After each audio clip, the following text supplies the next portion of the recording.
For those that don't know, Jack comes from Hollywood royalty. Tom Cruise and Nicole Kidman are your parents. Is that right? Those are my parents, not anyone else. Yeah, I forgot. I didn't check Wikipedia. I forgot Yeah, to do my yeah, good, good, research. good. Yeah, You know what? You don't need to check Wikipedia. It's fine. It's all lies anyway. yeah. I mean, that would be a hell of a story, though. I mean, Dennis and Meg are Yeah. great, but Tom and Nicole, that would be really But special. secretly, it's Tom and Nicole who are my parents. That's Yeah, huge. yeah. Have you ever met Tom Cruise? I don't Simon's a know. friend. I don't Simon think must make that. Simon Pegg has to make that introduction for you. he's got it, man. I mean, like, I don't know. I'm good with Simon Pegg, man. The fact that I know him is like still the greatest like aspect of my life.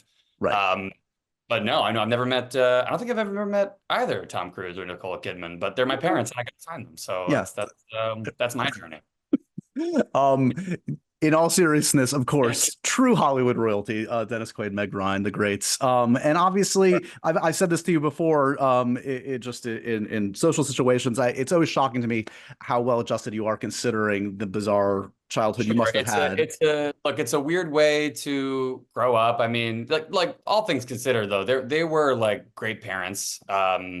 Like, look, people have called me a nepo baby. Like, I'm totally inclined to agree. I'm definitely a nepo baby. Like, I know that the way I grew up was like just different than most people's. Yeah. You know what I mean? And like my last name is Quaid. You know what I mean? Like, You can't run away from it. Yeah. I You gotta can't run kind away of, from that at all. No, like I can't be like, just came to Hollywood with some gumption and a lunch pail full of dreams. Like, I know the deal. it, But I know the door was open for me in a lot of ways, and I feel like all I've ever wanted to do was work as hard as I possibly can to prove that I deserve to walk through those doors. Because, I love doing this, man. I think I did my first play in middle school, and it was like that first play where you're like you have to audition for it and you have to like stay after school, and I just loved the whole process. I loved meeting the people who I did it with. I'm still friends with them to this day. Like, I love making art, and one of many privileges about my life early on was I got to grow up in a family that valued art and was just right. like a family of artists.